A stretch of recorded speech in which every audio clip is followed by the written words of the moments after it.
La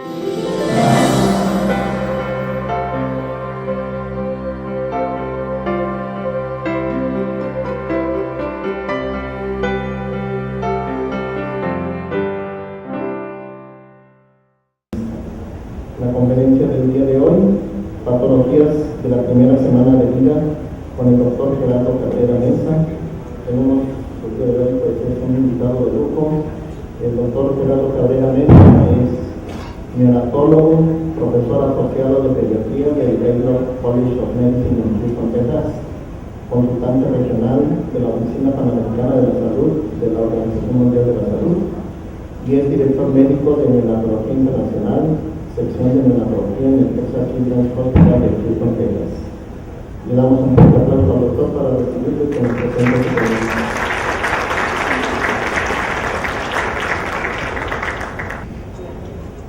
Gracias, Tony. ¿De qué dice que tenía que hablar?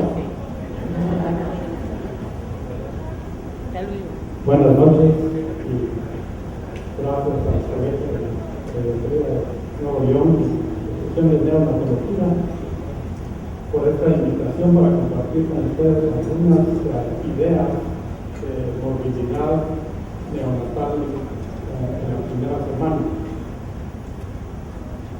¿Qué tengo que hacer para empezar?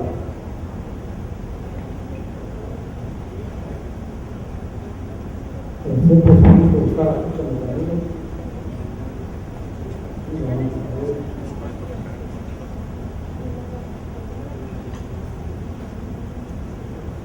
Psicodelentus es un tema bastante extenso y voy a tratar de que sea más visual que el contexto. Yo todas las semanas doy a los estudiantes de medicina una actividad de diagnóstico visual en neonatología. Tomo muchas fotos y pienso que es una de las formas de enseñar lo que les pasa a los estudiantes. O sea que una foto es más que 1000 palabras. Pero la pregunta es, y ahí la van a ver, me estoy anticipando las perspectivas, para aquellos que no tengamos tradición, que ¿por qué la primera semana? No tuve tan complicada en casa. Me acerco mucho como que funciona bien, es en aquel instante a lo mejor para que me escuchen bien. ¿Está bien? Pues regresando a la pregunta básica, ¿por qué la primera semana de vida? Hemos hecho algunas presentaciones en el pasado de las intervenciones perinatales y neonatales que aumentan la sobrevida en ese grupo etario. Y hemos tenido una presentación sobre intervenciones en la primera semana de vida. Pero ahora vamos a tratar de decir algo sobre las patologías de esa primera semana de vida. Y nuevamente, vamos a ver, ¿por qué la primera semana?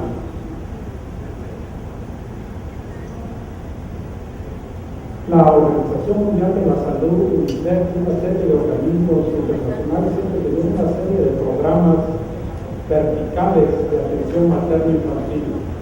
Y ahí estaba la estrategia de maternidad segura. Luego empezaron a trabajar en una que se llamaba IMPACT, que es manejo integral del embarazo y del parto.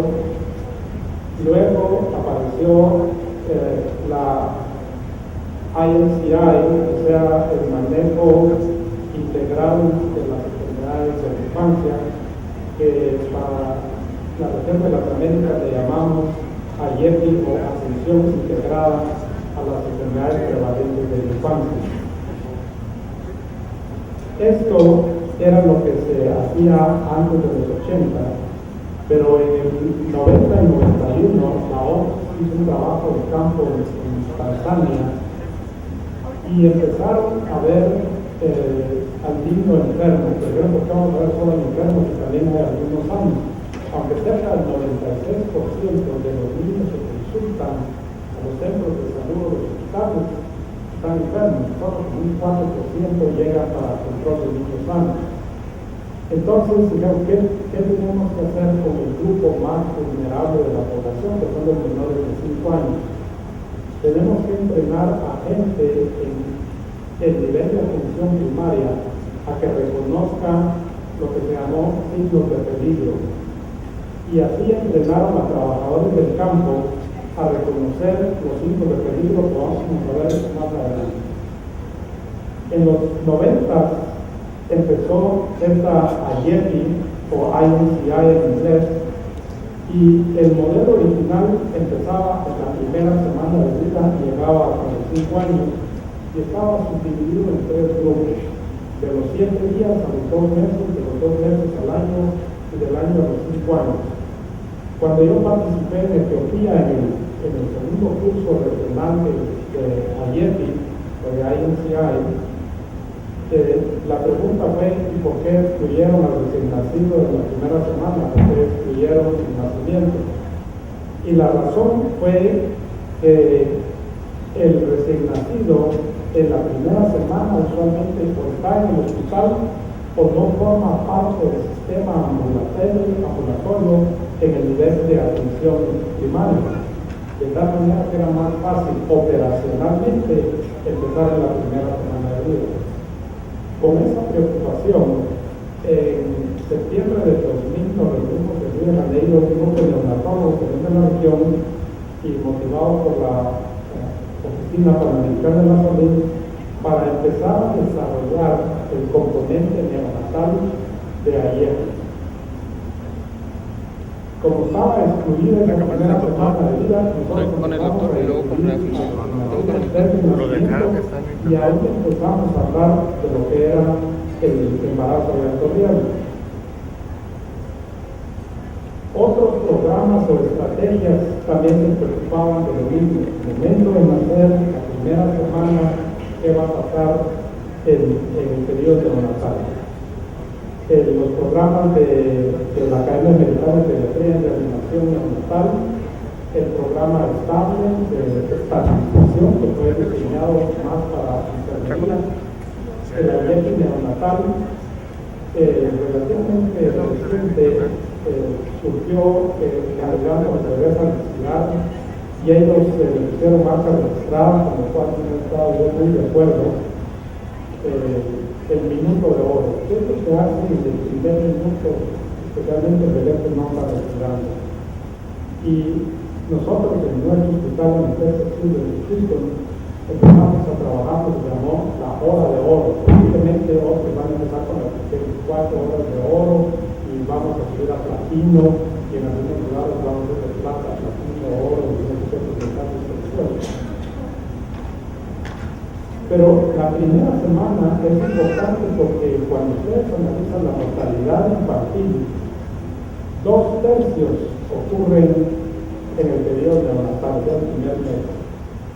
2/3 en la primera semana de vida y 2/3 en el primer día de vida. Por supuesto, estas cantidades varían en los países de la región. Es importante recordar que el grupo más vulnerable de los niños, los menores de 5 años, cerca del 53% se mueren en ese periodo neonatal. De ahí la importancia de que para cambiar la mortalidad en este grupo tenemos que hacer algo en el periodo neonatal. La mortalidad postneonatal es relativamente fácil de bajarla, pero la parte más dura es el componente neonatal, y de esa la primera semana de vida. Cuando hablamos de movilidad, debemos identificar cuáles eran los signos de peligro que la madre, la abuela, el trabajador en el campo, que se está haciendo su servicio rural social, pudiera determinar para que hiciera una referencia a un lugar donde se prestaran mejores servicios. Y entonces empezó a hablar de los signos de peligro, los signos de alarma, incluyendo la letargia, no come, inestabilidad de temperatura, o sea, fiebre o hipotermia, la dificultad para respirar, y ahí enseñamos a contar la respiración y a ver si había retracción de sus costales. Las convulsiones, los vómitos persistentes, que eso se agregó después, la irritabilidad que se agregó después, porque solo como un 2 o 3% de los menores de 12 meses que están muy enfermos tienen irritabilidad. Y luego agregamos también el no luce bien o el luce tóxico, porque el no luce bien es la causa principal de ingreso de emergencia al hospital para iniciar antibióticos o algún tipo de tratamiento. Cuando ustedes no pueden determinar exactamente cuál es el problema, pero ese bebé es diferente, es el no luce bien. Y ese puede lucir como esto, y es lo que les enseñamos a las mamás. Si su niño es diferente, ahí tiene que llamar y pedir ayuda. Cuando se enseñaron esos signos de peligro en Tanzania o en Tanzania, en el 90 y 91, el 94% de los trabajadores de salud estaba en lo correcto con haber referido a estos niños pequeños a un área de mayor complejidad. Miren, o sea que tienen una serie de manifestaciones obvias de que estos recién nacidos o estos infantes no están bien. Otro término que agregamos fue el de periodo neonatal extendido.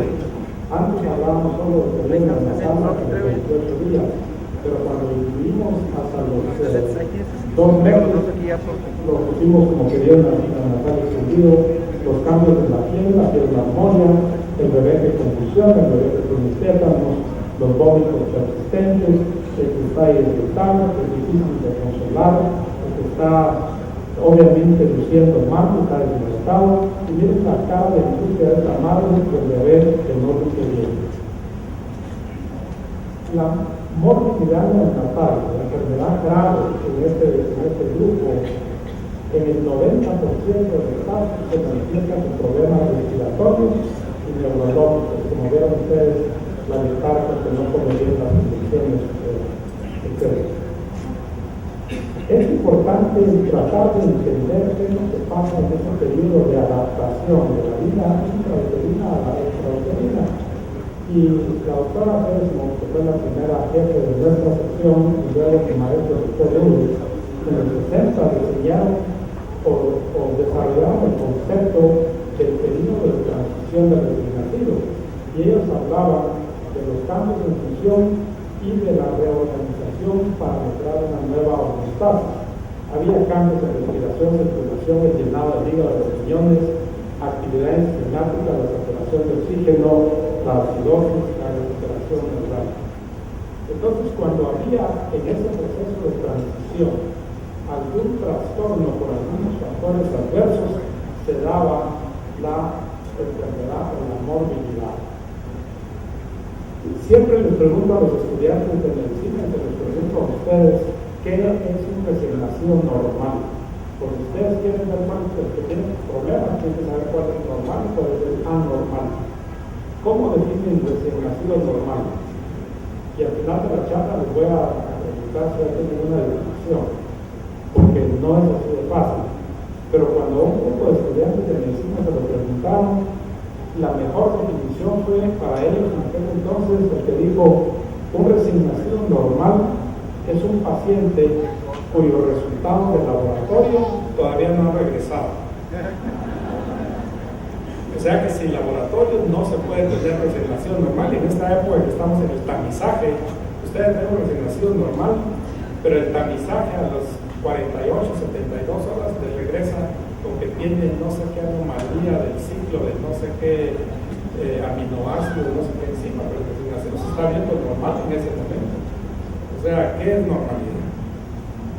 Así es que cuando ocurren problemas de recuperación, cuando hay problemas de inmadurez, cuando hay enfermedad intrínseca, ya sea asfixia, hipoxia, efectos de las drogas, infecciones, todos esos problemas, las anomalías congénitas, eso nos va a traer como consecuencia de que tengamos movilidad. Ahora, para tener un buen diagnóstico de lo que es normal o anormal, es importante una buena historia y un buen examen físico, y eso hace el 90% del diagnóstico.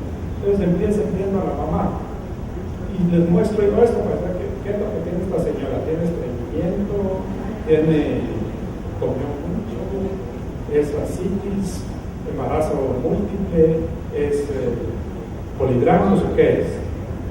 O puede ser que haya sido expuesta a tabaco o a drogas o medicamentos.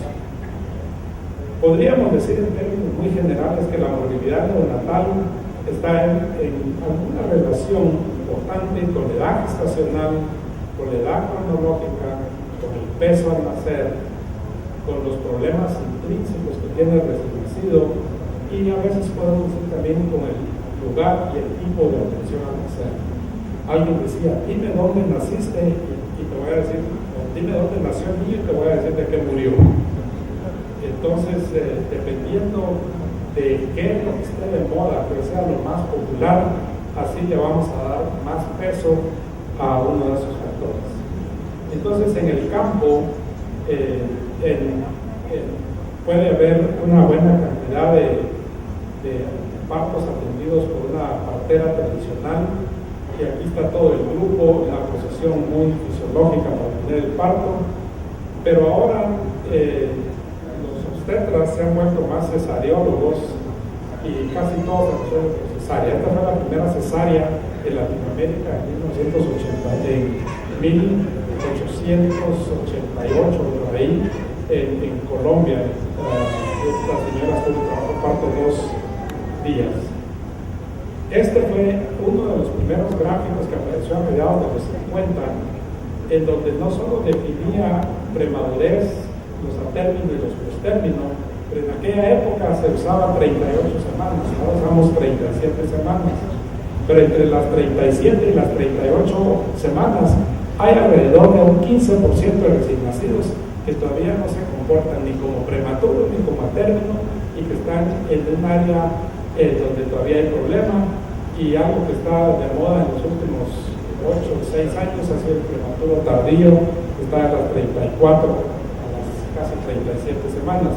Pero dependiendo en dónde esté, si son grandes, adecuados o pequeños para el acto nacional, si son prematuros a término o postérmino, así van a tener mayor o menor riesgo de enfermar o de morir.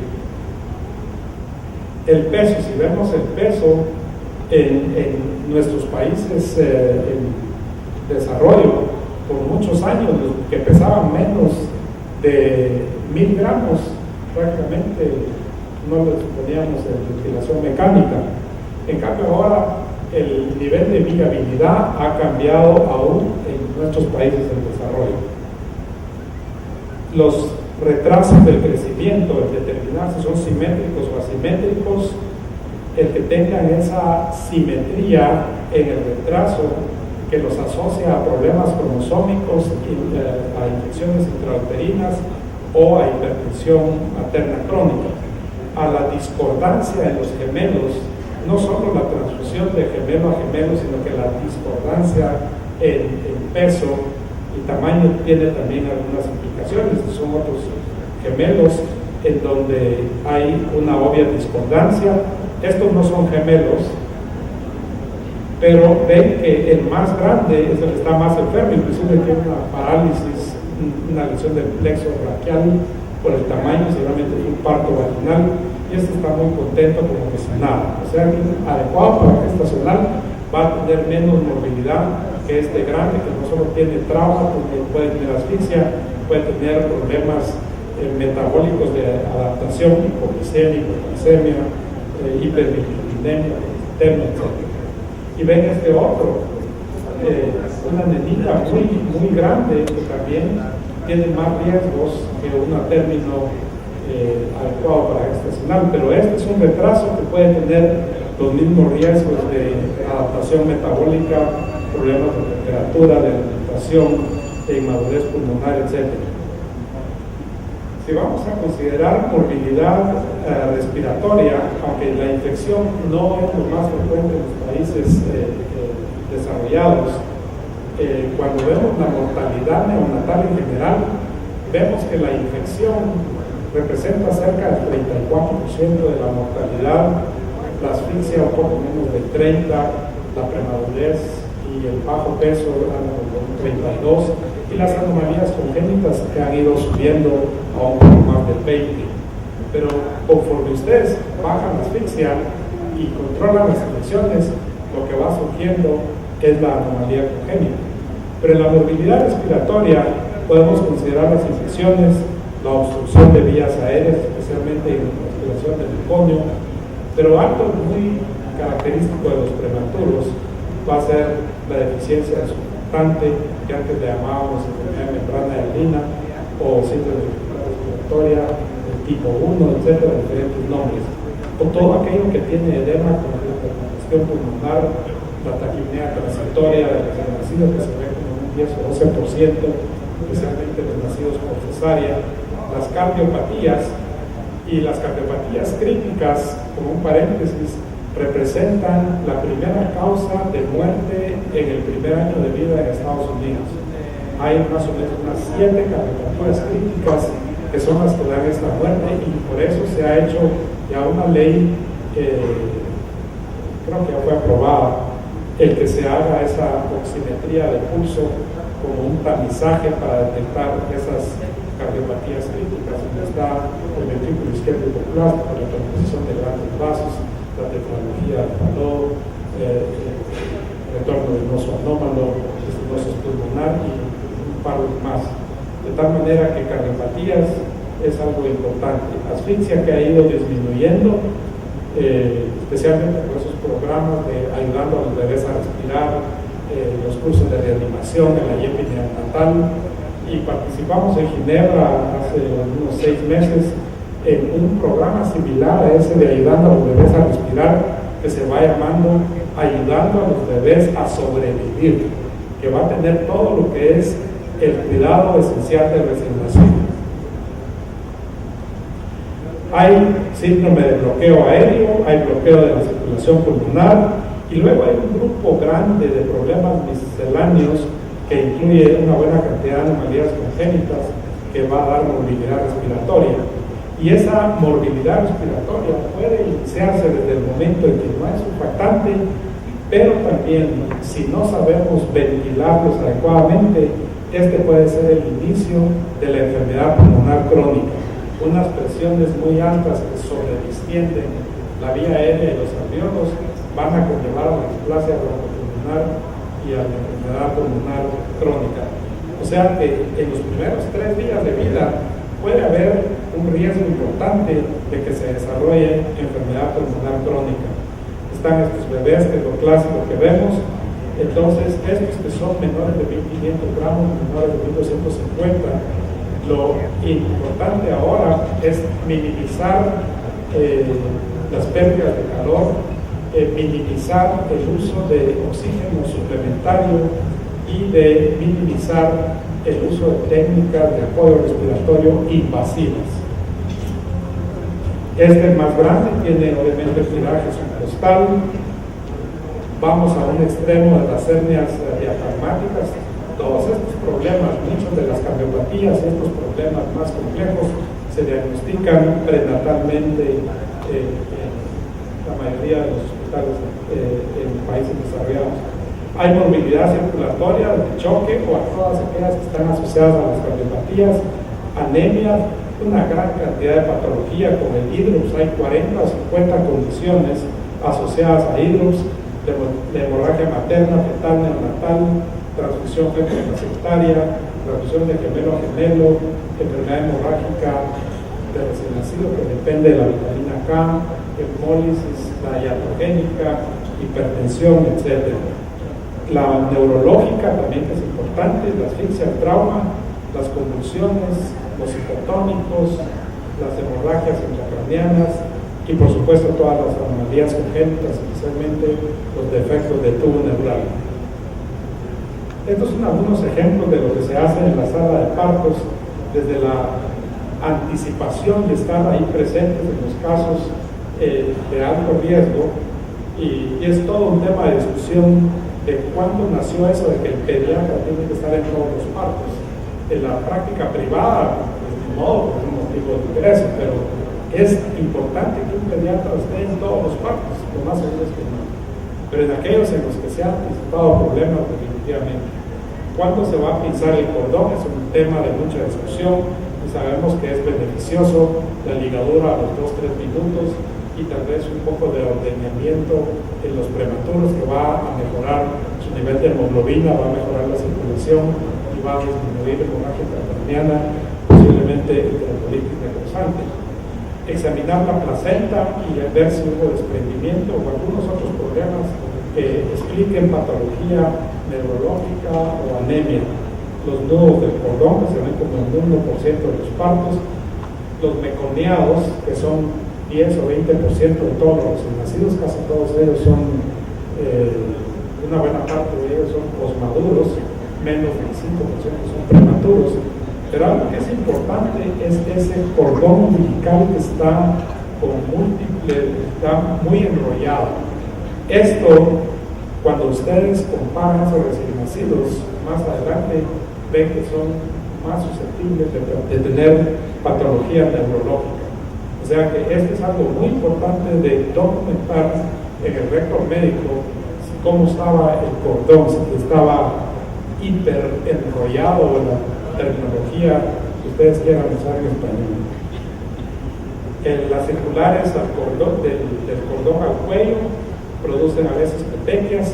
Cerca del 25% de los partos tienen una circular al cuello por lo menos una vez, no todas son apretadas, pero las apretadas a veces pueden producir hemorragias intracraneanas, grado 4 en un bebé a término.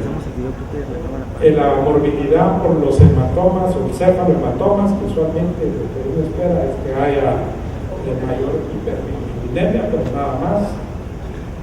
Pero a veces hay una morbilidad más compleja, como en los hematomas subaponeuróticos u otro tipo de hemorragias intracraneanas, las lesiones del plexo braquial, que tienen que ver con las distocias de hombro, los macrosómicos, los grandes para gestacional. Esto es muy raro ver que eso sea de una forma bilateral. Se está riendo porque el tumor no le produce mucho dolor, pero las convulsiones, este bebé tiene un electroencefalograma corriendo mientras está convulsionando. Si esas convulsiones no paran, ustedes pueden darle 100 miligramos de piridoxina y ver si son convulsiones dependientes de piridoxina y así hacer ese diagnóstico. Ahora muchos neurólogos a todos les dan piridoxina por aquello de que algo ande por ahí, sobre todo cuando no se sabe la etiología. El recién nacido hipotónico, que hay todo un algoritmo para estudiarlo, para ver de qué se trata el problema, de sustancias a la madre, sulfato de magnesio, cualquier otra cosa, anestésicos que van a hacer que el bebé esté hipotónico y tenga apnea y problema respiratorio, o aquel irritable porque tiene presión intracraniana aumentada por hemorragia, edema, todos los defectos del tubo neural, los bebés expuestos a drogas en el útero, madres drogadictas que producen bebés con síndrome de abstinencia, que tienen toda una presentación clínica de que va desde vómitos, fiebre, diarrea, dificultad respiratoria, no comen. Hay todo un puntaje, un score para identificar a estos bebés y tratarlos. La cefalea neonatal, que casi nadie habla de ella, pero que ha de existir, la jaqueca neonatal. Un bebé que tuvo una patología de esta, la morbilidad gastrointestinal, especialmente con las anomalías congénitas, la manifestación de vómitos, que hay que ver por qué es que está vomitando el bebé. Le dimos mucho de comer, está obstruido, es un problema del contenido y del contenedor. ¿Por qué es que está vomitando? ¿Es quirúrgico? ¿Es quirúrgico? O sea, la evacuación de meconio, ¿cuándo ocurre? ¿Cuánto nos esperamos? ¿Qué hacemos? Entre más se tarda un bebé en pasar meconio, más va a tardar en alimentarse bien. El famoso tapón meconial, que algunos lo han asociado a fibrosis quística, pero en realidad es más con ilio meconial. Diarrea, que en el recién nacido, en la primera semana es, yo diría, muy rara. Aún en nuestros países de desarrollo no es una cosa tan frecuente. Antes la diarrea nosocomial, eso sí era muy melena, hemorragia, colia. Ver el color de las heces es importante. la distensión abdominal, que tiene tantas causas. No come. Cerca del 80% de los bebés que están en cuidados intermedios tienen problemas de alimentación. Este no come, ¿por qué? Es hijo de diabética. Los hijos de diabética no comen, son aquellos bebés de 8 o 10 días, por eso no comen. O tienen otros problemas, por eso no comen. Fueron asfixiados o cualquier otra cosa. O sea, problemas de alimentación. Y eso tiene que ver con las estrategias, con las técnicas de alimentación. La intolerancia a la fórmula, la alergia a la leche, hay infección, hay inflamación, por la enterocolitis, ustedes dicen necrosante, nosotros todavía decimos necrotizante en otros lugares, pero digamos necrosante, que en la primera semana de vida, cuando se da, usualmente es en bebés a término y es en aquellos que tienen o han tenido asfixia o que tienen una cardiopatía del lado izquierdo. Primera semana de vida, a veces en las primeras 24 horas, algunas veces por infección. En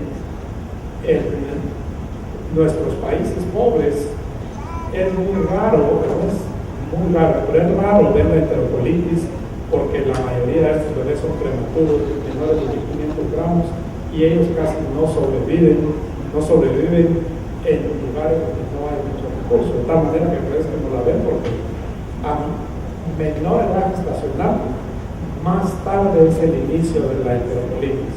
Para los menores de 30 semanas, el promedio es a los 20 días de edad.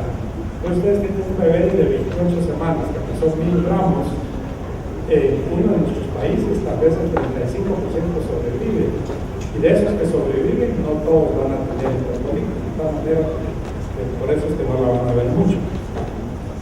Los diferentes tipos de vómitos, el examen físico que les va a decir mucho, esa distensión que es muy obvia, que está con un tapón muy largo, y ahí se ve la imagen, tiene un microcolon y el intestino delgado está muy extendido, hay un tapón de meconio, esto que es una atresia del esófago sin fístula, es que ven que el abdomen no tiene gas, o este que es el signo de la doble burbuja, en la atresia duodenal. 30 a 40% de estos pacientes tienen otras anomalías, incluyendo síndrome de Down. Los síndromes de Down, más o menos 5 o 7% tienen atresia duodenal, gastrosquisis, que la vemos más o menos uno por cada 2.000 nacimientos en madres jóvenes, en muchachas adolescentes, no tienen otras patologías, a veces bajo peso, todos tienen malformación, algunas veces hay atresias intestinales, son de una duración hospitalaria muy extensa, tienen enterosepsis frecuentemente, dependen de alimentación parenteral, colestasis, una serie de problemas. O están los sulfanoceles, 30 o 35% de ellos tienen otras anomalías congénitas, especialmente cardiopatías, tienen anomalías cromosómicas, la trisomía 13, la trisomía 18, el síndrome de Bechdel y otros más. Este es un bebé que tiene morfanoceles y además tiene tétanos que habían nacido en su casa. Otra de las patologías es la ictericia, que es alrededor del 60 o 70% de los recién nacidos en los primeros 3-4 días de vida se ponen ictéricos, pero la mayoría no tienen bilirrubinas arriba de 10. Pero una ictericia en las primeras 24 horas de vida, ustedes ven que el cordón todavía está fresco, es sumamente patológica, ese bebé no lo van a mandar a su casa. O este que está extendido y tiene heces con moco de sangre, o este que está prácticamente con una enterorragia importante por un problema de deficiencia de vitamina, enfermedad hemorrágica recién nacido, dependiente de vitamina K. Este es sangre materna, una cesárea. Ahí ven también con melena, le pueden hacer una prueba de APT o con una buena historia, un bebé que está normal y solo está teniendo heces negras, porque más seguro es que no sea sangre de él. O más adelante hacen el diagnóstico diferencial de acolia, de colestasis, es daño del pato celular, es una encefalopatía tóxica isquémica, es una infección, son toxinas, o es algún error innato del metabolismo, algún otro problema más complejo, pero hay que hacer todo un diagnóstico diferencial. Las heces con sangre, múltiples etiologías, desde las fisuras anales, divertículos de Meckel, o alergia a la proteína de la leche de vaca o el colitis necrotizante. Este bebé lo mandaron porque posiblemente tenía sangre en las heces, y lo que ven ustedes es uratos. Es esta orina que está rojiza, esos son uratos, es algo totalmente normal. Abdomen distendido con eritema, eso usualmente es un signo de enterocolitis, y antes era indicación para drenaje peritoneal o una laparotomía.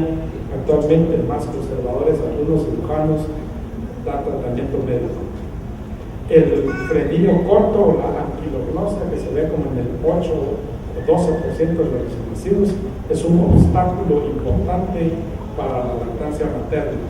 Cada vez se le da más importancia en diferentes grados, y usualmente se les da un tijeretazo ahí, no se resuelve el problema.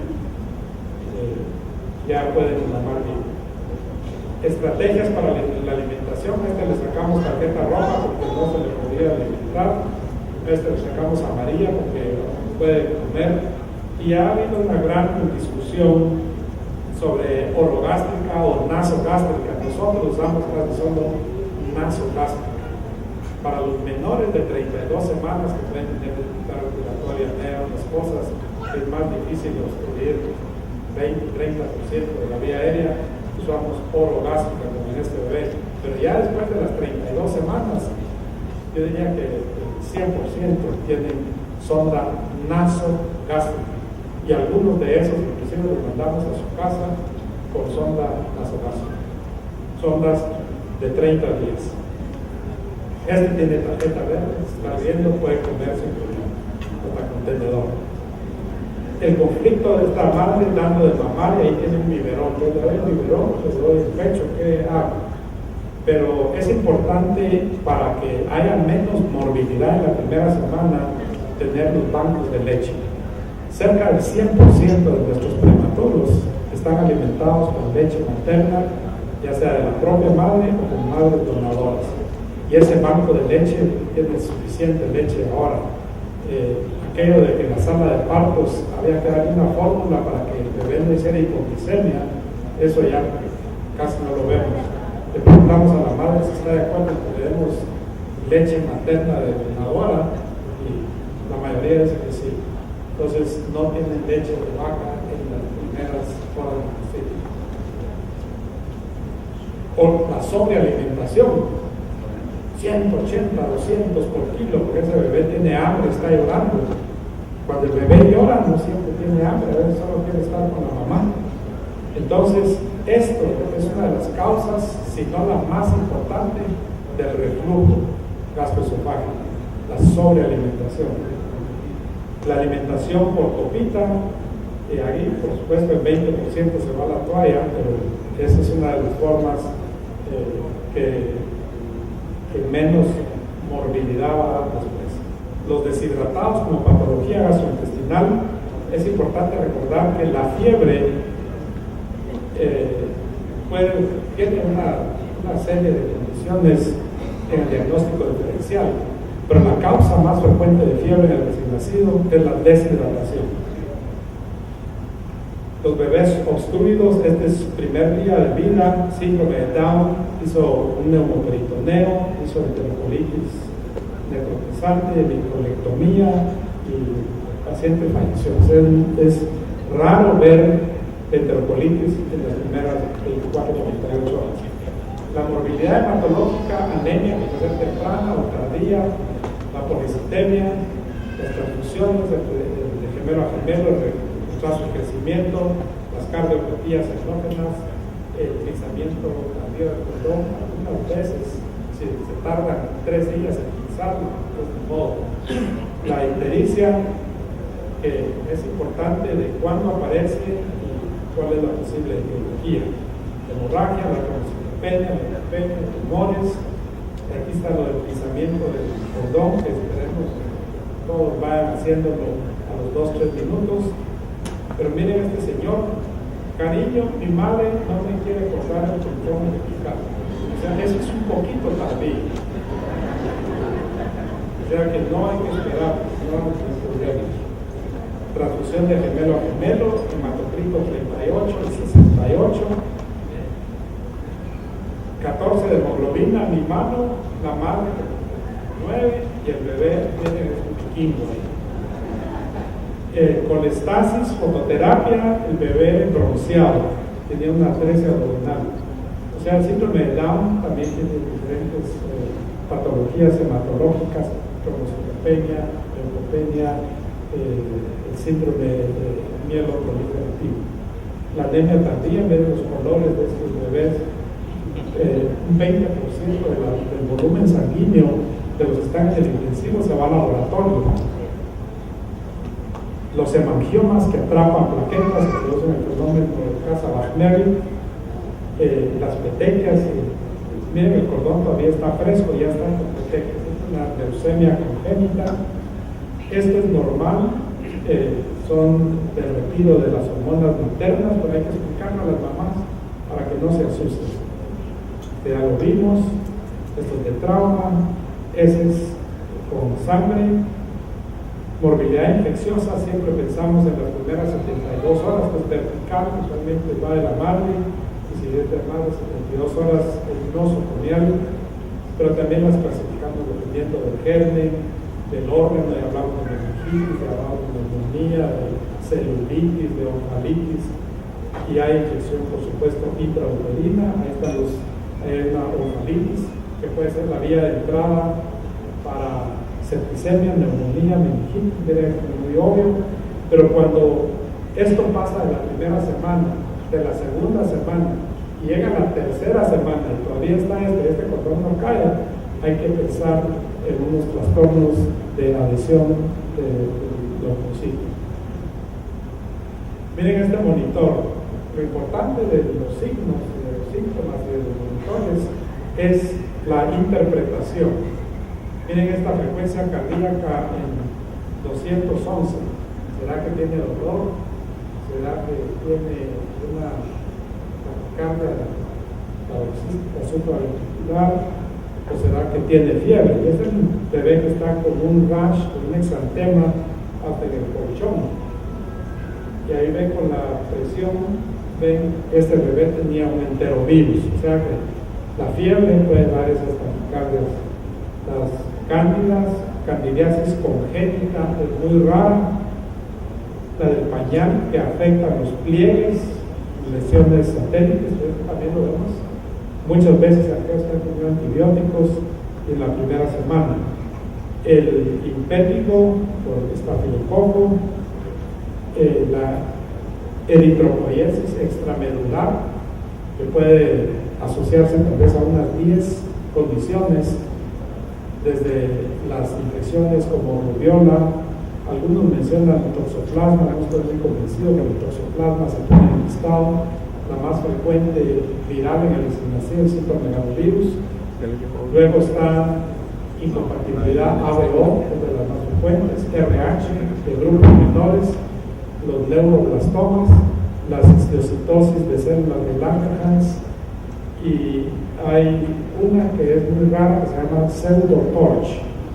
Es un síndrome de Aicardi-Goutieres que tiene todos los estudios para TORCH negativos. El interferón está alto en el ictioencéfalo tibio, pero se comporta como si fuera TORCH. La infección por treponemas, herpes, especialmente el cuero cabelludo, o cuando son vesículas muy localizadas, la varicela, tétanos, que menos mal ha ido desapareciendo con la intervención del toxoide tetánico 2 veces. La morbilidad metabólica y endocrina, ahí nuevamente incluimos a la ictericia, causa, cuando empezó, etcétera, la glucosa, y con la glucosa nos vamos a pasar discutiendo toda la vida, porque a veces la hipoglicemia como que la hemos sobrediagnosticado y la medimos en un momento y no medimos el problema de adaptación metabólica, que es realmente el problema. ¿Cuál es el bebé que tiene riesgo y cómo se comporta esta glucosa baja? ¿Qué bebé es el que tiene riesgos? ¿El hijo diabética, aquel que tiene hiperinsulinismo, el que tiene retraso del crecimiento o es aquel que tiene un error innato del metabolismo? Calcio también, el magnesio especialmente se le dio a la madre, los problemas ácido-base, los trastornos hidroelectrolíticos, pero eso no es una morbilidad que ustedes van a ver en la sala 1, eso lo vemos en los intensivos que están en los intensivos, todas estas cosas. Errores innatos del metabolismo, trastornos de desarrollo sexual, lo que llamábamos antes genitales ambiguos, o los problemas tiroideos, que ahí nuevamente nos ven como genitales ambiguos, todo escroto bífido, especialmente los padias, hay que pensar que tiene trastornos de desarrollo sexual, los hidroceles, que también por lo general no tienen ninguna patología, algunos pueden tener una hernia. Miren, este no solo tiene un escroto bífido de los padias, sino además tenía teratoma.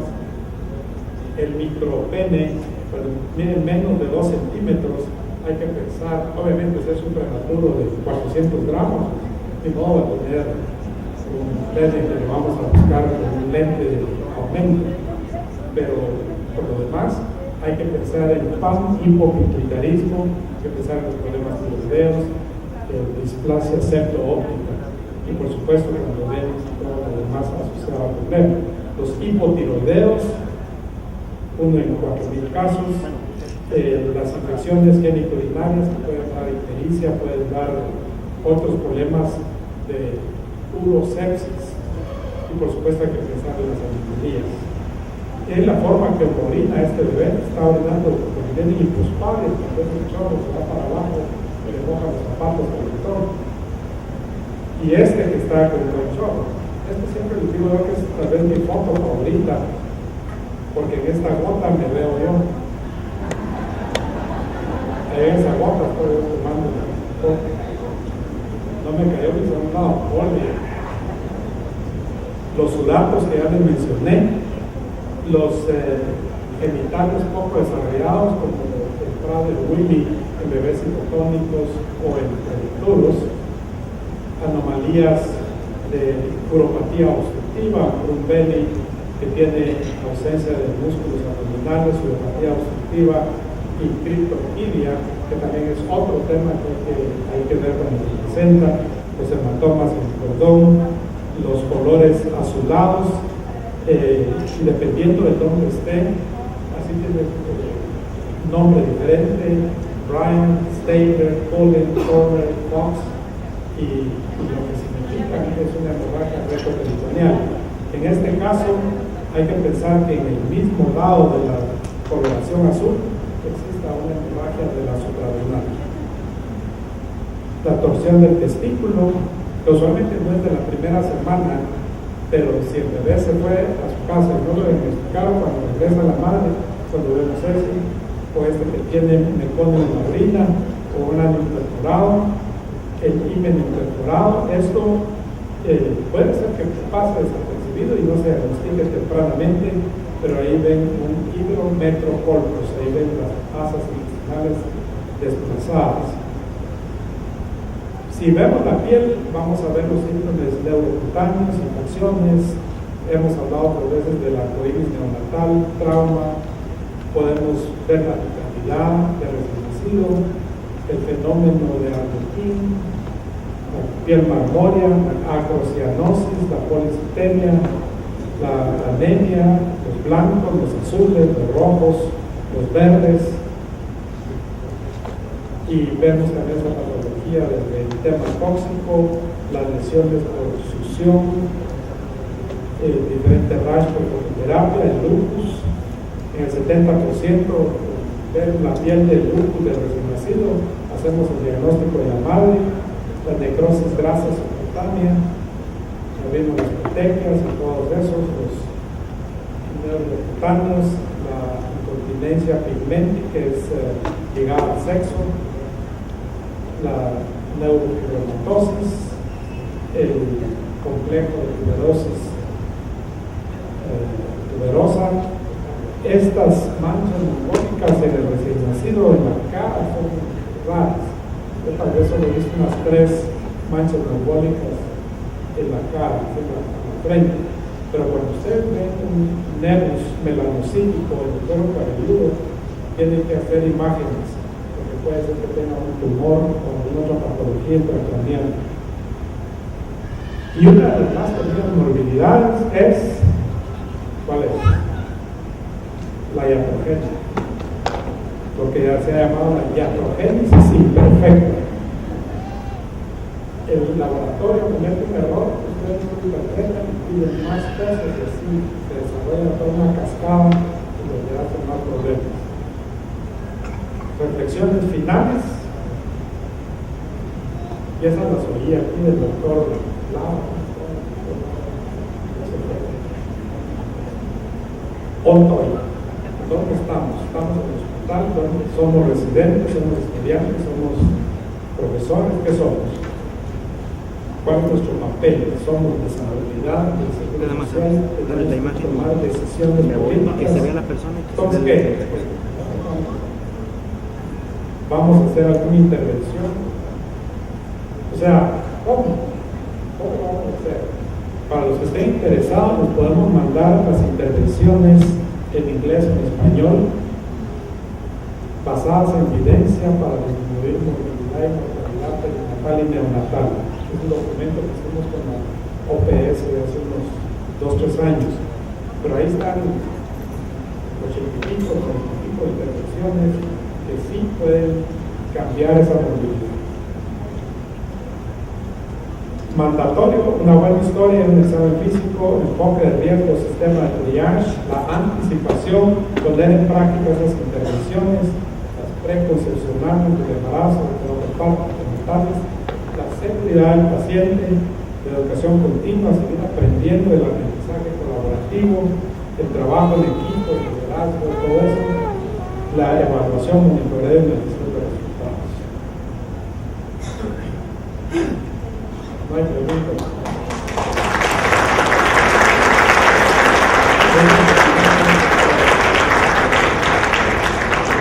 Aquí el doctor Ortiz estaba preocupado porque cuando vio mi presentación, dijo 170 diapositivas. Pero si solo terminé en menos de una hora. O sea que, dependiendo de cuán rápido nos pasan ustedes. Si alguien tiene alguna pregunta, para pasarles el micrófono, por favor, levanten la mano. Sí, Henry. Buenas noches. Dos cosas. La primera era una pregunta para ti. La segunda es un comentario para Juanito. Juanito, tienes una beca para el siguiente taller de lactancia que organizamos. Necesitas aprender más de esto, perdón, pero es importante. Yo creo que es básico se llama el contacto temprano, pero si no lo conocemos, necesitamos nosotros difundirlo, ¿verdad? Y el conocer el contacto temprano va a dar la oportunidad que nosotros, todos los demás colegas que somos pediatras, lo propiciemos. No es nada más comercial, creo que es bien importante comercial. La pregunta era, que hicieras un comentario un poquito más amplio del pensamiento tardío del cordón. El pensamiento tardío del cordón es interesante porque está demostrado que permite que el niño tenga un poquito más de glóbulos rojos de los que normalmente tiene, sin beneficio personal. Y aquí el pensamiento tardío consiste en cortarlo, como dijiste tú, 2-3 minutos hasta que deje de latir. Pero sí es interesante comentar que yo quisiera que los demás pediatras tuvieran la idea de que esto es positivo y favorable para las niñas. Sí, hace pocos años, en 1875 para ser exactos, unos viejos obstetras de la época, Baudin y Tarnier, con el profesor Tarnier pasaba visita en la maternidad en París. Él les recomendaba a los colegas que no utilizaran el cordón rápidamente, que lo dejaran, porque era beneficioso para la madre y para el recién nacido. Imagínate desde cuándo viene ese concepto de no pinzamiento rápido, no cortar el cordón. Entonces, la pregunta ha sido, y eso lo discutimos hace una semana en un club de revistas, de uno de los artículos, porque hay pinzamiento tardío del cordón para un recién nacido a término, que se hace a los 2-3 minutos, como mínimo 1 minuto. porque algunos obstetras tienen un concepto balístico del parto. Tiene que salir rápido, cortan y se lo pasan, llévense a ese. Yo creo que le den, nada de pechos, llévense a ese. Entonces se lo llevan al pobre bebé y no le dan oportunidad a ese contacto que hablábamos. Entonces ese es el recién nacido a término que se beneficia del pensamiento tardío, mejor hemoglobina hematocrito y tienen mejores depósitos de hierro, posiblemente tiene algo que ver con anemia, con prevención de anemia después, y aparte de eso pues también tienen leucocitos y otras células que pueden tener algún beneficio. La única cosa es, el único temor ha sido, si lo van a hacer, tienen que tener la capacidad de usar fototerapia, para que tengan policitemia y hagan hiperlipidemia. Eso ha sido una de las cosas que la Academia Americana de Pediatría Pacientes se ha preocupado. A mí no me preocupa eso. Primero que no se hace mucho, y en segundo lugar no es hasta policitémico. Le pasaron 40 CCR adicionales por haber hecho ese ordeñamiento del cordón. Y lo segundo es el ordeñamiento, es el milking del cordón para prematuros. Y uno de los primeros artículos fue en Lancet hace unos 3-4 años o más, en donde vieron que a los prematuros, cuando se hace ese ordeñamiento, se les dan esos 10 a 20 cc adicionales de sangre, eso les mejora la hemoglobina.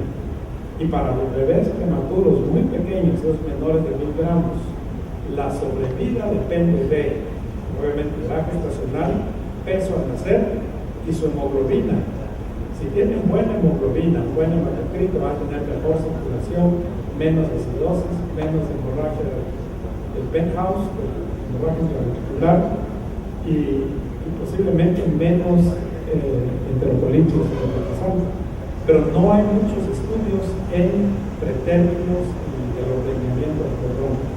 Pero en nuestros hospitales que tienen tantos bebés, podría darse la oportunidad de estudiar algo más.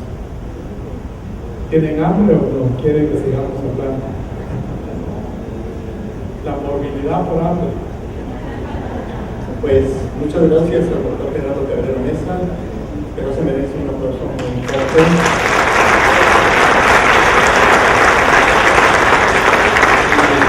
Luego entrega un reconocimiento por parte de la Universidad de Monterrey y asimismo un reconocimiento de parte del Colegio de Pediatría de Nuevo León. Le damos las gracias. Muchas gracias. Me olvidé decirles al principio, pero cuando a uno le aplauden al principio, eso es un acto de fe. Si le aplauden a la mitad de la charla, es un acto de esperanza, tal vez mejora. Y si le aplauden al final, es un acto de caridad. Gracias por su caridad.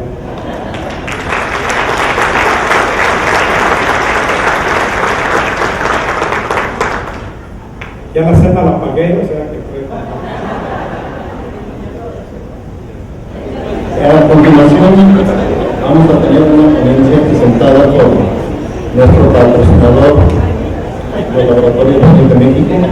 Y tengo el gusto de presentar al doctor José Armando Madrazo de la Garza con el tema nuevas estrategias en la adquisición de tolerancia en pacientes alérgicos a las proteínas de la dieta. El doctor Madrazo es pediatra, gastroenterólogo, ex jefe de gastroenterología del Hospital de Pediatría del Centro Médico Nacional del siglo XXI del Seguro Social, profesor de posgrado en la Universidad Nacional Autónoma de México y consejero de la North American Society for Pediatric Gastroenterology and Nutrition.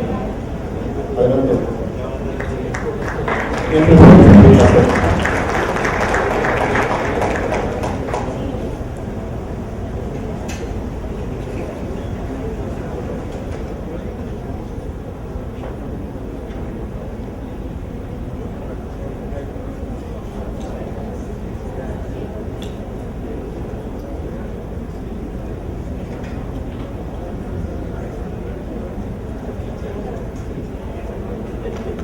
Buenas noches. Quiero antes de iniciar agradecer la invitación a este foro tan elegante y con un grupo tan distinguido como todos ustedes, especialmente al Colegio de Pediatras de Nuevo León, al doctor Ortiz por su amable presentación, y a los laboratorios Bayer, Rossi de León en específico, por el patrocinio de este evento y esta clase, que no tiene ningún sesgo comercial. El tema que vamos a tratar en los próximos minutos, que creo que por el tiempo lo vamos a hacer al mismo tiempo en el cual ustedes están ingiriendo sus alimentos, es un tema de mucha actualidad, que ustedes como médicos, entiendo la mayoría aquí son pediatras generales o seguramente con alguna otra especialidad, pero finalmente todos ejercemos el primer contacto en la pediatría, y la gastroenterología pediátrica y en específico las alergias alimentarias nos ocupan una buena parte de nuestra práctica profesional de primer contacto a nivel del consultorio.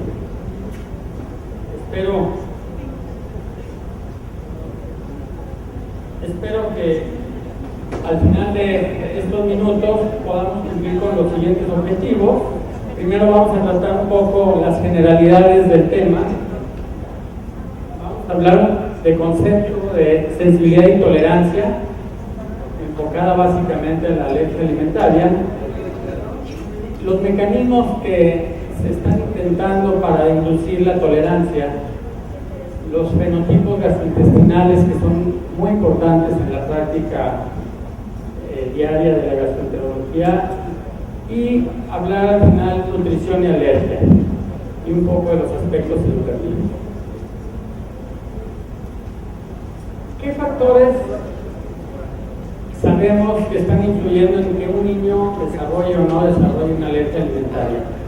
El aspecto genético, a pesar de que no hay un gen definido, identificado, no hay ninguna duda y es cuestión de tiempo para evaluar esta parte, pero ejerce un factor probablemente de mayor peso que ningún otro, y esto lo corroboramos con las historias familiares, pero también el que un bebé nazca a través de la vía vaginal, a diferencia de las cesáreas, y esto enfocado más que nada al desarrollo de la colonización del tubo digestivo. También la alimentación al seno materno es otro factor muy importante. Entre otras cosas, sabemos que la leche humana es portadora de probióticos, y ese es uno de los factores identificados como preventivos, a diferencia de los bebés que se alimentan desde un inicio con fórmulas artificiales.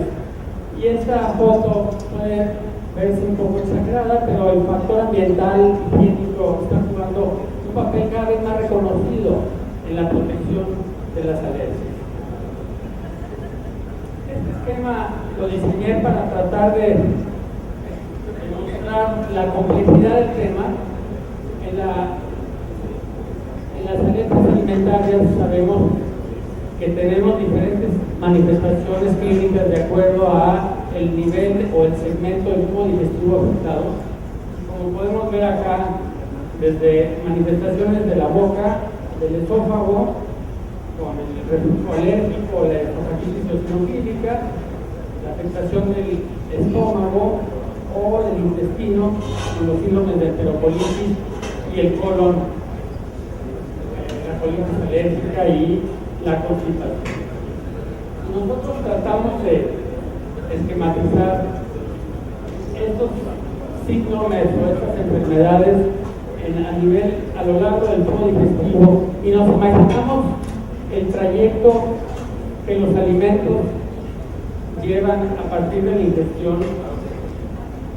Las proteínas intactas tienen un peso molecular que van disminuyendo a través de la progresión en la digestión en el tubo digestivo, como pueden ver acá, y al final en las formas más elementales para ser absorbidas. Imagínense ustedes la relación entre las características físicas, químicas de las proteínas relacionadas con el segmento del tubo digestivo en un paciente genéticamente susceptible, y con un ambiente interno y externo predisponentes. El tema es complejo, como ustedes pueden ver, pero lo que sí sabemos es que a medida que el país, la comunidad se va desarrollando, nos enfrentamos más a estos problemas. Y la prueba está en los países desarrollados, que en ese sentido nos llevan mucha ventaja en el conocimiento de estas patologías. De una manera simplista y esquemáticamente les quiero mostrar el epitelio gastrointestinal relacionado a la interacción con las proteínas de la dieta, en donde a nivel de la submucosa, de la lámina propia, existe cierta participación de los mediadores de la inflamación, como pueden ver acá. A diferencia cuando se enfrenta el intestino a un patógeno en donde el tubo digestivo tendrá sus mecanismos de defensa y el infiltrado inflamatorio tiene unas características definidas para impedir la enfermedad. Si nosotros vemos los efectos que ocurren cuando un antígeno se introduce en un hospedero susceptible, el mecanismo de protección o el intento de protección es diferente y el acúmulo de los elementos inflamatorios también es diferente. Y el organismo trata de convertir una reacción alérgica a llamada reacción inflamatoria del tipo TH2 hacia una TH1, que se encarga más de los problemas infecciosos. De una manera más compleja podemos esquematizar aquí. Cuando tenemos tolerancia a nivel de la mucosa intestinal, donde los elementos están en reposo, la integridad del epitelio existe, la carga de los antígenos es leve, moderada, a diferencia de cuando ya se desarrolla un fenómeno de hipersensibilidad, donde tenemos cargas de antigénicas incrementadas, una disrupción, una alteración, una ruptura en la integridad de la mucosa intestinal, con un aumento de la permeabilidad y el desencadenamiento de los factores que van a dar lugar a una reacción alérgica con diferentes mecanismos, el de los eosinófilos a través de la toxina, a través de la inmunoglobulina E, como ustedes saben muy bien, con el estímulo de las células y liberación de mediadores, a nivel de interleucina 5 y respuesta TH2, como lo pueden ver acá. De manera que estas células, que son las principales reguladoras de la respuesta no alérgica, que son las linfocitos reguladores, linfocitos T reguladores o las células presentadoras de antígenos, se encuentran sin actividad. En términos amplios y generales, tradicionalmente se ha clasificado las alergias alimentarias, y el término en sí, entre paréntesis, alergia hablaba del fenómeno de hipersensibilidad inmediata. Cuando nosotros fuimos a la escuela de medicina, por lo menos en los años 70 que me tocó a mí, y el resto de los mecanismos de hipersensibilidad que no eran no IG dependientes no se les llamaba alergia. Para estos términos, la alergia alimentaria involucra todo tipo de mecanismos.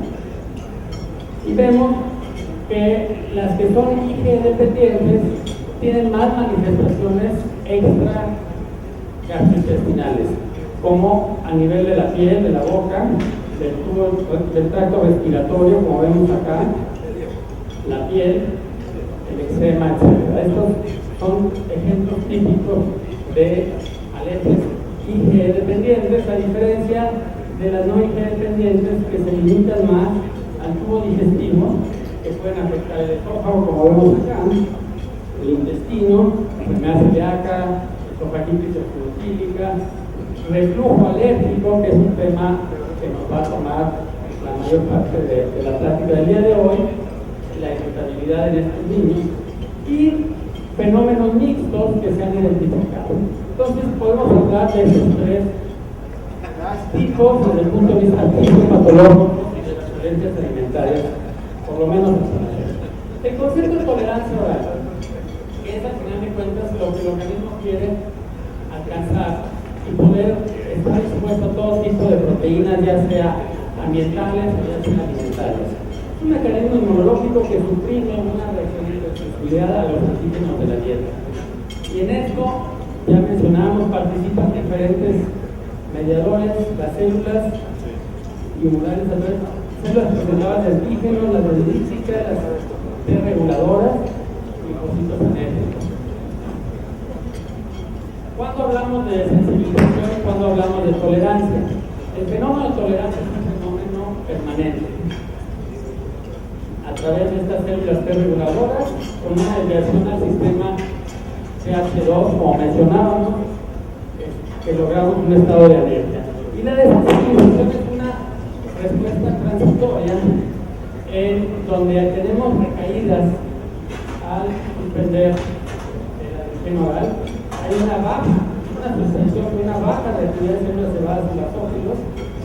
Tenemos característicamente un aumento de la IgG4. La IgE específica sí tenemos una disminución, pero no tenemos una respuesta completa, no es lo que quisiéramos. ¿Y de qué depende que se adquiera la tolerancia o de que nada más sea sensibilización? Los antecedentes genéticos, ya hablábamos de eso. Un bebé que nace con unos padres que son alérgicos, ambos, a cualquier cosa de cualquier tipo, su riesgo de desarrollar una alergia en la vida aumenta significativamente, a diferencia de la población general. La naturaleza y la dosis del antígeno es importante también. La frecuencia con la que el paciente se ve expuesto a este antígeno hace la diferencia. La edad y la lactación es importante. El estado inmunológico del hospedero, por supuesto, la integridad de las respuestas. La flora bacteriana, ya hablamos del nacimiento por vía vaginal versus nacimiento por cesárea, hacen las diferencias y es un factor protector. Y cuando los antígenos llegan por la leche de la mamá, ese es otro factor también. Desde el punto de vista de sensibilización tenemos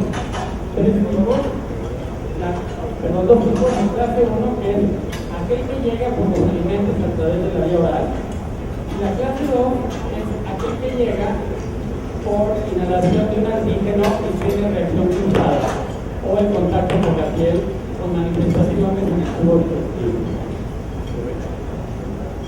Los factores ambientales que afectan son exposición a bacterias e infecciones. Ya hablábamos del fenómeno de la higiene, que se considera protector al desviar la respuesta inflamatoria de pH2 o pH1. Se habla que el consumo alto de ácido hialurónico poliinsaturado omega 6 es un factor de riesgo, y el consumo bajo de omega 3 también es un factor de riesgo para este desarrollo. Cuando la dieta contiene bajo nivel de antioxidantes o hay alteraciones en las concentraciones de vitamina D, ya sea inter o hipovitaminómica. Otro fenómeno interesante son las reacciones cruzadas. El ser alérgico a una proteína de un origen no exime a una persona dada de ser alérgico a otro alimento. Y tampoco lo exime de tolerar otro alimento, pero en las pruebas de laboratorio salta positivo. Por ejemplo, aquí podemos ver la leche de vaca. La leche de vaca tiene hasta el 92% de cruzarse, de reaccionar con la leche de cabra, la cual en alguna época fue promovida como una forma de hipoalergénica en nuestro país. Aquí tenemos el pescado, por ejemplo, el pescado de salmón. En un 50% de los alérgicos al salmón pueden ser a otros peces, como el pez espada o el lenguado, como ven acá. Las frutas mismas de látex tienen reacciones cruzadas con otras sustancias como los hormonas. Es importante tomar en cuenta esto porque podemos tener ciertos resultados de laboratorio o en los ensayos clínicos de pruebas de eliminación y reto, sin considerar que hay otras posibilidades como el estén. ¿Qué fenotipos tenemos en los niños específicamente alérgicos a través del mecanismo de IgE dependiente? La alergia alimentaria transitoria, que es a la que nos exponemos como médicos más frecuentemente en los primeros 2 años de vida del paciente. Por lo general, la leche de vaca y el huevo son los alergenos más frecuentes, o la alergia alimentaria persistente, en donde los alergenos son más resistentes a la digestión o a la hidrólisis por el calor y tienden a perturbar estas alergias en edades mayores hasta edades mayores, con la nuez, los frutos secos y los mariscos. Y finalmente el síndrome alimento polen, o que llamamos síndrome alérgico oral, que está relacionado más a reacciones cruzadas entre antígenos ambientales y antígenos de frutos. Desgraciadamente el laboratorio no es un verdadero auxiliar de diagnóstico en este punto todavía. Los pacientes IgE dependientes son los que más conocemos, su fisiopatología y las pruebas de laboratorio han estado disponibles por más tiempo, tenemos mayor experiencia y las conocemos mejor. En este caso, esta tabla demuestra las pruebas de IgE específica en suelo, el RAS, a diferentes alergenos, huevo, leche de vaca, maíz, pescado, soya y trigo. Y vemos que los puntos de corte, las unidades, son diferentes. Si ustedes ven en los primeros 2 años de vida, los puntos de corte tienen que descender porque reaccionan menos los niños. Se habla de que antes de los 2 años de vida las pruebas no son completamente fidedignas, sin embargo, se han hecho esfuerzos por bajar estos puntos de corte y llegar a unos desempeños más o menos satisfactorios. Como puedo ver aquí, el porcentaje de especificidad más o menos acá. Con valores predictivos positivos razonablemente aceptables. Pero aquí el mensaje es: no todos los alergenos se comportan igual en las pruebas de laboratorio. Si ustedes analizan los reportes de las pruebas comerciales, todos tienen valores uniformes y no importa la edad. Hay que tener cuidado en la manera en que los interpretamos. Bueno, más en el área de nosotros como clínicos, quiero tratar el tratamiento tradicional que incluye las dietas de eliminación del alergeno, el consejo dietético y las medidas de manejo de emergencia cuando existen casos graves. Pero muy importante es destacar que no hay tratamiento probado y aceptado que acelere la tolerancia o que evite la reacción a las exposiciones. Hasta la fecha no existe un tratamiento que nos ayude en ese sentido.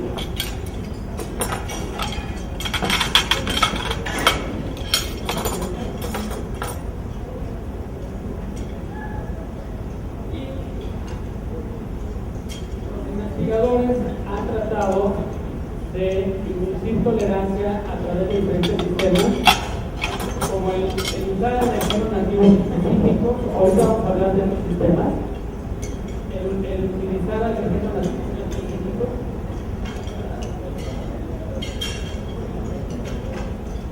¿Se escucha bien? Ok, mejor así. El utilizar alergenos nativos no específicos o alergenos modificados específicos y alergenos modificados no específicos. La inmunoterapia oral, o sea, el darle a un paciente que conocemos alérgico el alergeno ya conocido, o sea, un bebé en sus primeros meses de vida que tiene una reacción alérgica a la leche de la fórmula que está ingiriendo,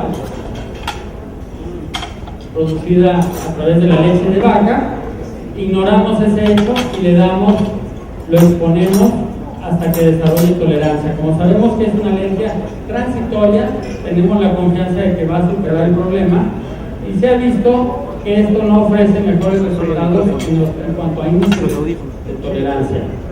Pero sigue. No nos mejora en ese sentido nada. Proteínas procesadas, ¿qué quiere decir esto?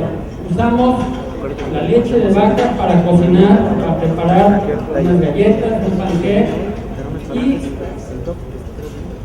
ponemos al bebé a esos alimentos ya cocinados, que pasaron por el calor con cierta degradación, pero no le estamos dando la leche fresca, la proteína intacta. Se ha visto que el 80% de los pacientes de entrada toleran estos alimentos.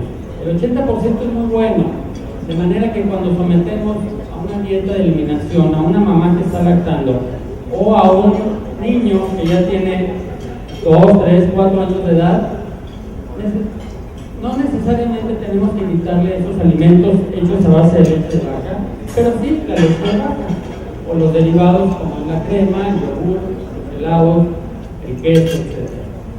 Bueno, con este sistema se ha visto que los epítopes conformacionales, que son los responsables de desencadenar la respuesta alérgica, se destruyen con el calor. Y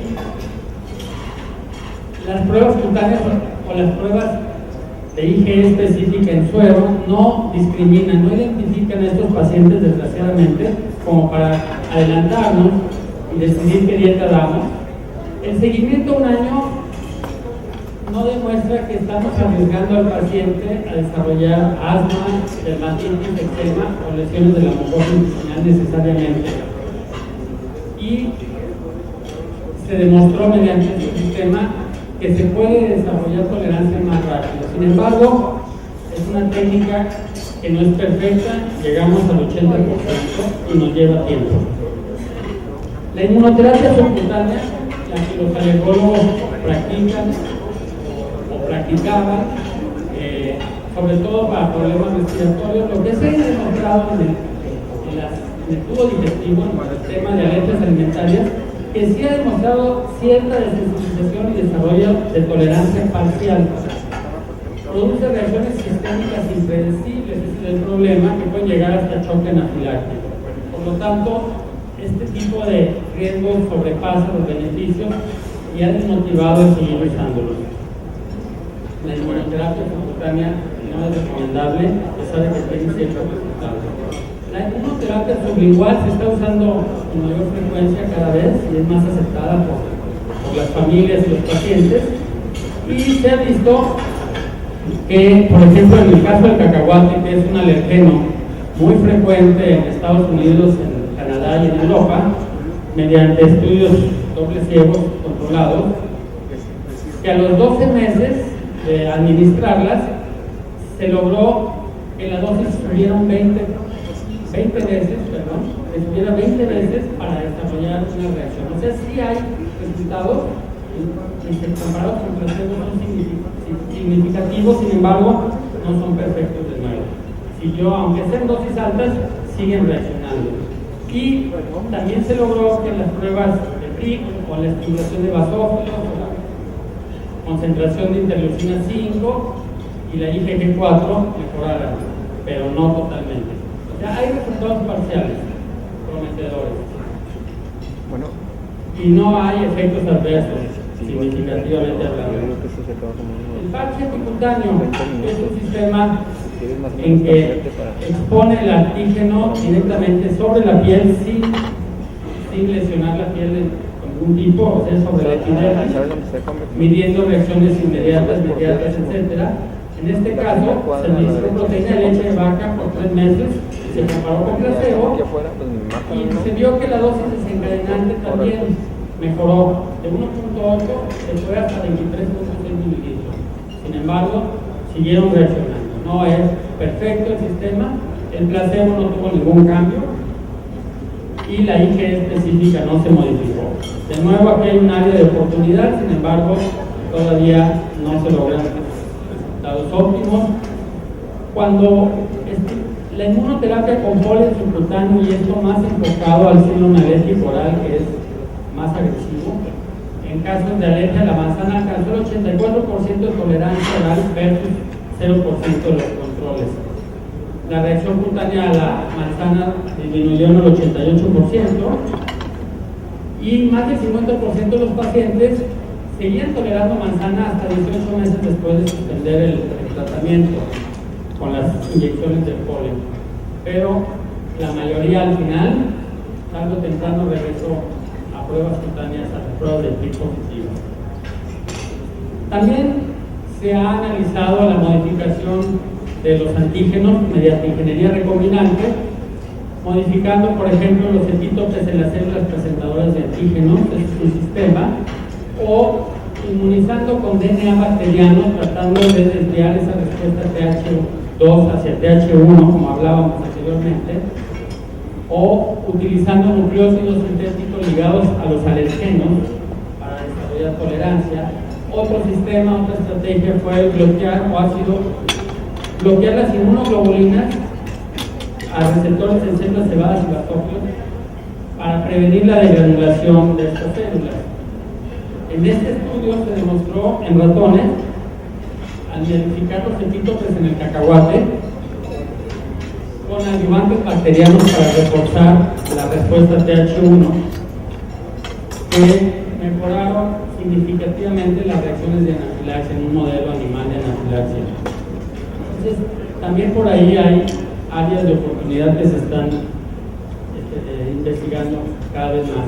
También hay una serie de terapias específicas, por ejemplo, el anticuerpo anti-IgE monoclonal, que bloquea la respuesta IgE, o la medicina china tradicional, que se usa hace miles de años, en donde se combinan una serie de hierbas que por sí solas no tienen ningún efecto, pero la combinación de ellas tienen efecto en disminuir las reacciones anafilácticas en los ratones. Todavía no se identifica cuál es el mecanismo claro. El uso de probiótico, la industria está volviendo a ver esta estrategia, agregándolo a fórmulas para mejorar la tolerancia.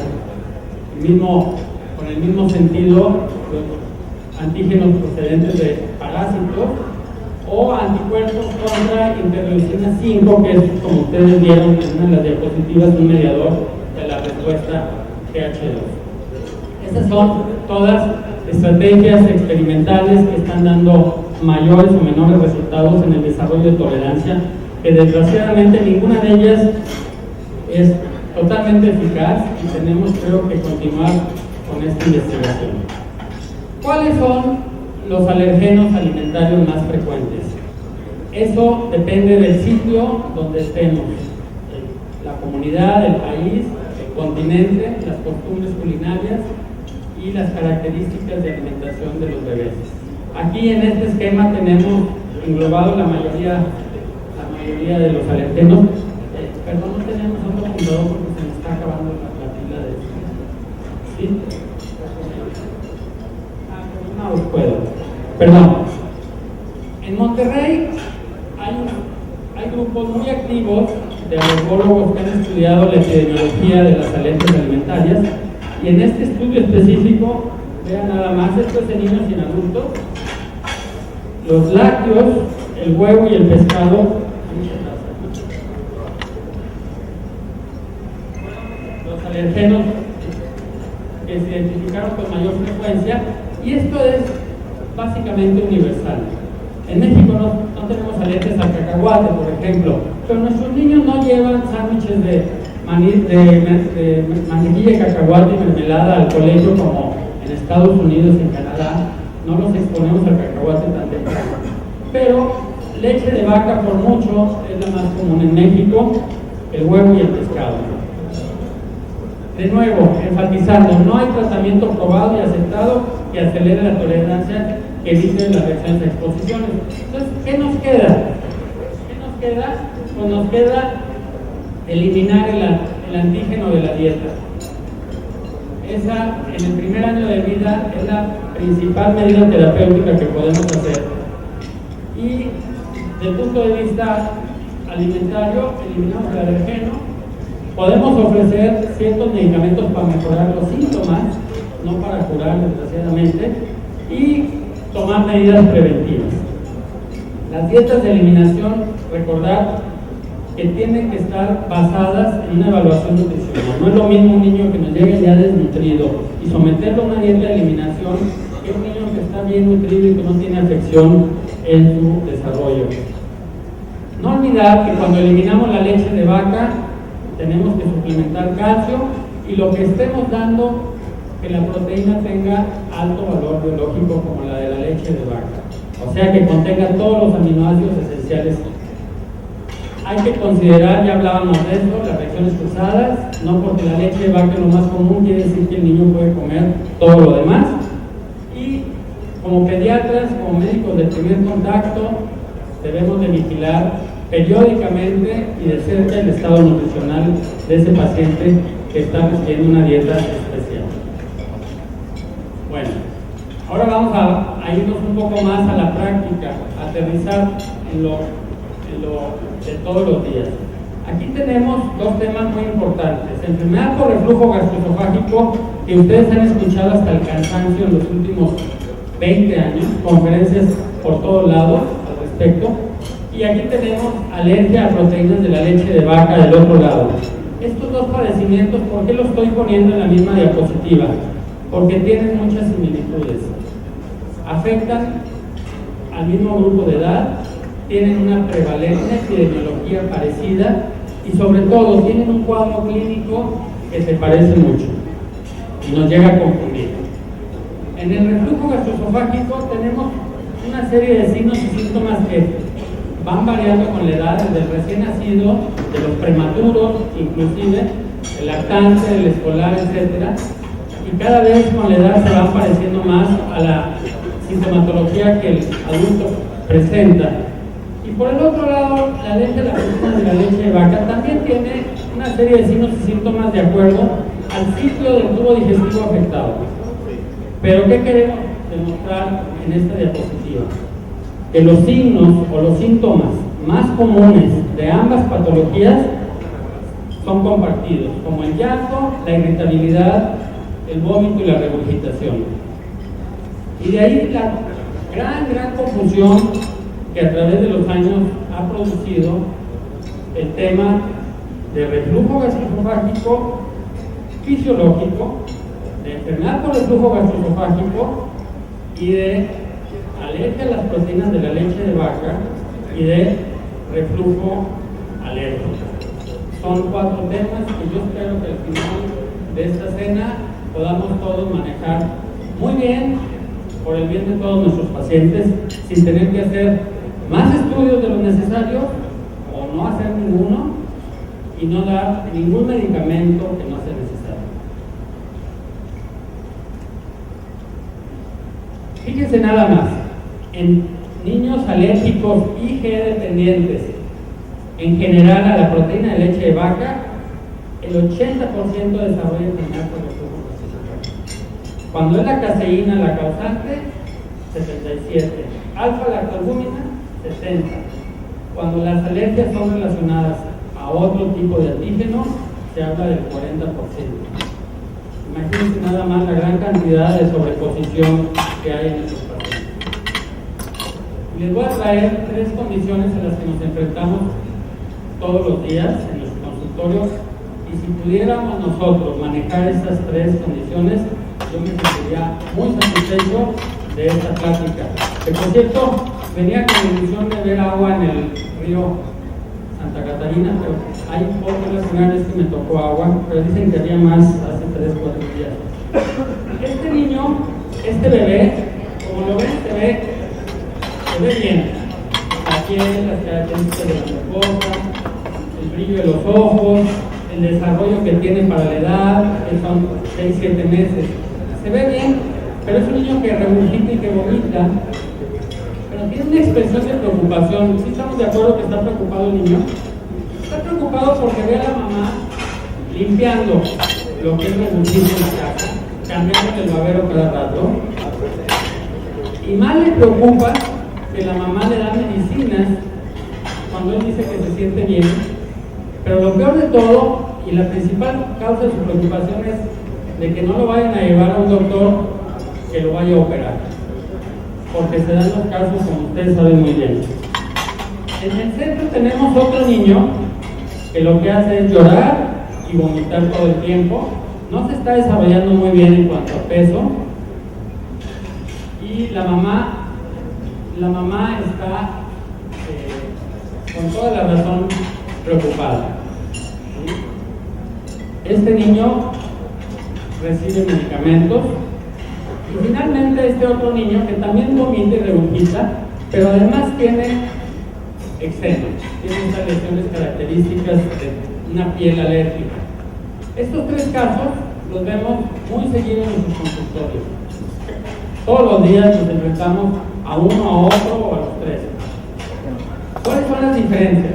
Bueno, el primero es la manifestación clínica de un niño sano, de un lactante sano, que regurgita normalmente y que forma parte de un 65-70% de la población abierta.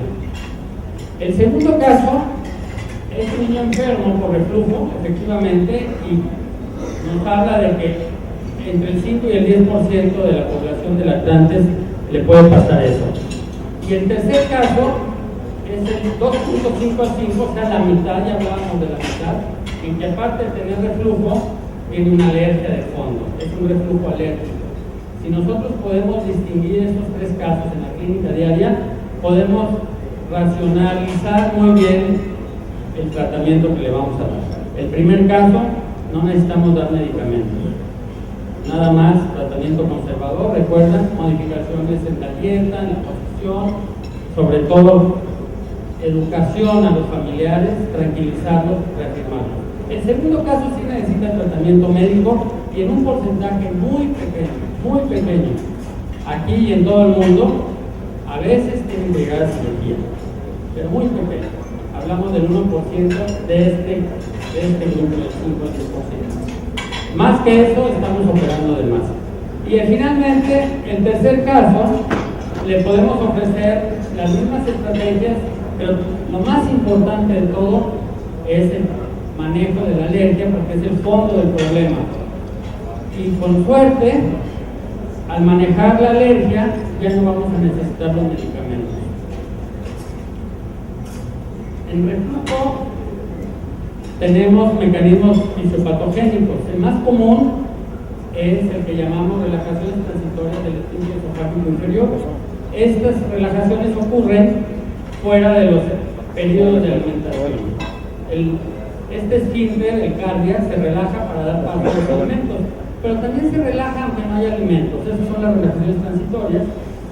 Y estas relajaciones transitorias son el mecanismo fisiopatogénico más común en la enfermedad por reflujo. En alergias alimentarias se ha visto que están aumentadas. Y en este estudio vemos cómo en el ayuno hay cierto número de relajaciones. Con una fórmula con proteína intacta, estas relajaciones aumentan, y con una fórmula a base de aminoácidos que es hipoalergénica, estas relajaciones aumentan muy discretamente de manera no significativa. Además, se ha visto, se ha estudiado que hay dismotilidad del estómago en pacientes alérgicos y el vaciamiento gástrico está retardado. Eso nos explica por qué un niño con alergias alimentarias que afecta al tubo digestivo superior puede desarrollar enfermedad por reflujo gastroesofágico. Las biopsias que podemos tomar a través de endoscopía en un esófago normal, a diferencia de una esofagitis péptica y una esofagitis eosinofílica, nos pueden dar el diagnóstico. De ninguna manera estoy proponiendo que todos estos niños se deban someter a biopsias del esófago, pero es una manera de diagnosticarla. La esofagitis eosinofílica dentro del espectro de enfermedades alérgicas va en aumento. En México cada vez las vemos más. El primer reporte, por cierto, en México viene de adultos de aquí de Monterrey, grupo del hospital universitario, y cada vez las vemos más en la clínica diaria, pero en Estados Unidos, en Europa, son frecuentes como todos los problemas alérgicos, los problemas autoinmunes que van aumentando a medida que el país se va desarrollando. La enfermedad celíaca es otro ejemplo que afecta básicamente al intestino delgado, con afección de la arquitectura y de la función de digestión y de absorción, con desarrollo de problemas a muchos niveles. Y también tenemos manifestaciones bajas de la alergia alimentaria. Hablamos de la colitis alérgica, pero también estreñimiento. Se ha visto que el 10% de los niños alérgicos son estreñidos. Antes pensábamos que todos los niños alérgicos o o tenían diarrea y desnutrición o simplemente no se modificaba su patrón de defecación. Y aquí en esta diapositiva vemos que con estímulos de balones intrarrectales para desarrollar sensación y dolor, los niños alérgicos requieren, entre más sean alérgicos y más grande su presentación, mayores volúmenes. Bueno, el concepto de proteína hidrolizada se obtiene a través del calor, de digestión enzimática o de ultrafiltración, se ha utilizado por muchos años de manera artesanal al calentar las fórmulas o la leche de vaca o la leche de la mamá para que el niño lo tolerara más en los siglos anteriores. Y la industria tiene 60 años ya de hidrolizar las proteínas para desarrollar fórmulas que puedan ser toleradas por los niños afectados. Y podemos clasificar este grado de hidrólisis en hidrólisis parcial, hidrólisis extensa y en las fórmulas a base de aminoácidos. Como ven acá, dentro de las cadenas proteicas tenemos los epítopes, que al final de cuentas son regiones de la proteína responsables de la respuesta alérgica. Y al hidrolizar las proteínas al azar, exponemos los epítopes y no sabemos cómo van a quedar, y las reacciones alérgicas a veces son mayores en proteínas con más hidrólisis que otras. Las fórmulas a base de aminoácidos se consideran que el 98% sus proteínas miden menos de 1000 daltons. Las extensamente hidrolizadas, que ustedes escuchan, el 95% tienen sus proteínas menores a 1000 daltons como peso molecular, y las parcialmente hidrolizadas se habla de que entre el 78 y el 85% tienen proteínas menores de 1500 daltons. O sea, bioquímicamente es como lo explicamos. ¿Y a qué le llamamos fórmula hipoalergénica? La fórmula hipoalergénica es aquella que resuelve el 90% de los casos. O sea, no sensibiliza en el 90% de los casos a niños alérgicos. Y esas nada más lo logran las fórmulas extensamente hidrolizadas y las fórmulas a base de aminoácidos, exclusivamente. Aquí, como ven, el 90% de los casos una fórmula extensamente hidrolizada resuelve, y la de aminoácidos resuelve hasta el 99% de los casos. El aporte nutricio es adecuado en los dos, son fórmulas balanceadas, completas.